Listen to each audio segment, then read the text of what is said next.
Welcome back to my YouTube channel. तो हमारे channel में आपका स्वागत है। देखते हैं आज कौन से नेताओं के बीच तीखी बहस होती है। तो बने रहें हमारे साथ। वीडियो शुरू करते हैं।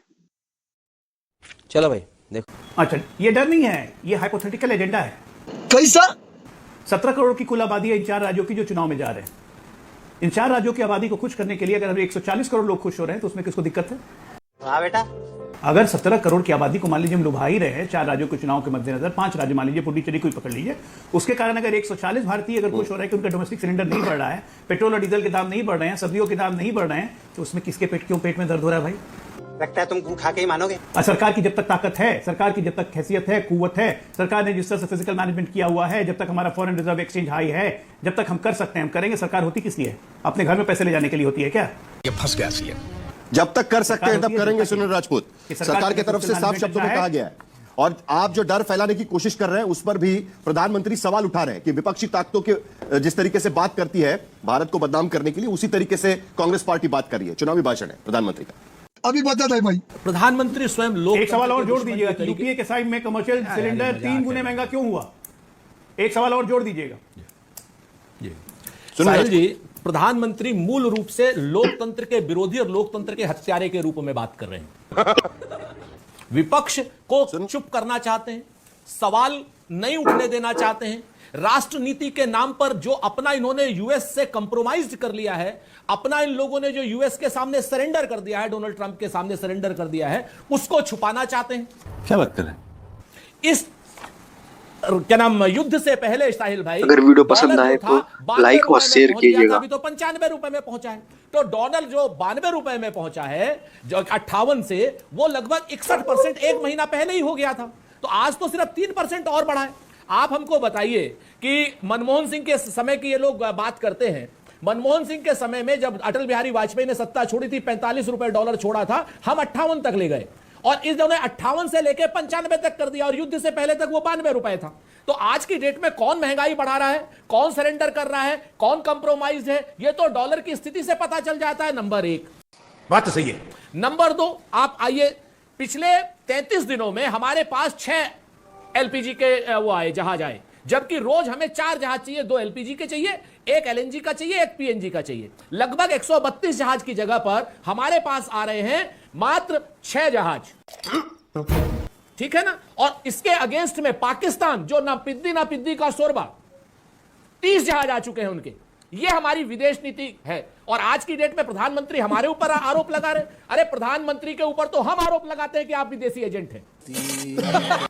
हम आरोप लगाते हैं कि चैनल पे नए हैं तो हमारे चैनल को सब्सक्राइब करिएगा। हम आरोप लगाते हैं प्रधानमंत्री के ऊपर कि आपने मध्यम वर्गीय व्यापारियों से गद्दारी की है। हम आरोप लगाते हैं आपके ऊपर कि जैसे ही बंगाल का चुनाव और असम का चुनाव खत्म होगा, उसी दिन आप पेट्रोल के और डीजल के प्राइस बढ़ाएंगे। हम आरोप नहीं, सत्यता आपको बताते हैं। आज तक की रिपोर्ट है कि 4 गुना दाम यूरिया का बढ़ गया है, कालाबाजारी हो रही है यूरिया की। इस वक्त किसानों को यूरिया 4 गुने दाम में मिल रहा है, और ये मैं नहीं कह रहा हूं, आज तक की अपनी रिपोर्ट कह रही है। लेकिन प्रधानमंत्री के मुंह पर, कान पर, वो तो इसलिए कह रहे हैं, मगर क्यों? वो तो इसलिए कह रही है कि जिस तरीके से डर फैला हुआ है उसके लिए पैनिक बाइंग हो रही है, और जब भी पैनिक बाइंग होती है तब इस तरीके से दाम बढ़ जाते हैं ओपन मार्केट में। ये बात भी सच्चाई है, आपको पता है इसके बारे में। सरकार इसीलिए तो कह रही है कि भाई पैनिक बाइंग मत करिएगा, डर का माहौल मत फैलाइएगा। ये इसीलिए तो कहा जा रहा है। मैं तुम्हें अभी समझाता। डर का माहौल क्यों ना हो, जब 4 जहाज रोज आने चाहिए, अब तक 132 जहाज आ जाने चाहिए, और आए हैं मात्र 4 जहाज। और आज आपने बताया 2 जहाज और आए, 6 जहाज।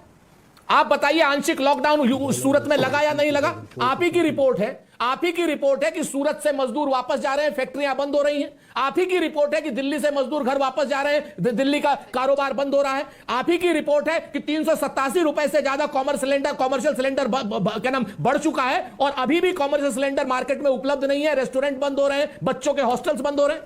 आप ही की रिपोर्ट है ना। अब यह बताइए कि विपक्ष भ्रम फैला रहा है, पैनिक बाइंग हो रही है, या सच्चाई से जनता को रूबरू हो रहे हैं, सच्चाई पर सवाल ना पूछे इसलिए हमको भी क्या नाम राष्ट्रद्रोही बताया जा रहा है। तो धोती खोल रहा है। सवाल पूछने में कोई गलत नहीं है। सवाल पूछने में कोई गलत नहीं है। मुझे लगता है कि सवाल तो हर सूरत में पूछा जाना चाहिए। मुझे नहीं लगता कि अजय आलोक भी इससे कहीं ये कहेंगे कि भाई सवाल पूछना गलत है। लेकिन बिल्कुल मैं आपसे पूरी तरीके से सहमत हूं। आपने जितनी बातें कही, सारी की सारी बातें सत्य कही साहिल। अब आप जरा इसके बरक्स, इससे आप उलट आप बात करिए। हमने 2 साल तेल रूस से खरीदा, 40% कम दाम में खरीदा। पूरी दुनिया क्या नाम क्रूड ऑयल के मार्केट से 40% कम दाम में खरीदा। 40% कम दाम में क्या डीजल या पेट्रोल आपको या मुझको या अजय आलोक को भी 20 रुपए लीटर सस्ता मिला हो तो बताइए। मैं नहीं बताऊंगा। जब अंतरराष्ट्रीय बाजार में दाम बढ़ रहे हैं तो उसका खामियाजा जनता भुगते, और जब अंतरराष्ट्रीय बाजार में दाम कम हो तो सरकार पैसा कमाए और इनके उद्योगपति मित्र पैसा कमाए। ये गड़बड़े बाबा। ये ईमानदारी है या बेईमानी है, आप मुझे बताइए। अगर सरकार ने उस वक्त दाम कम किए होते तो इस वक्त सरकार दाम बनाने के हक में होती, लेकिन अगर उस वक्त इन्होंने लूट करी है जनता से तो आज की डेट में दाम कैसे बढ़ा सकते हैं? समझ रहे हो?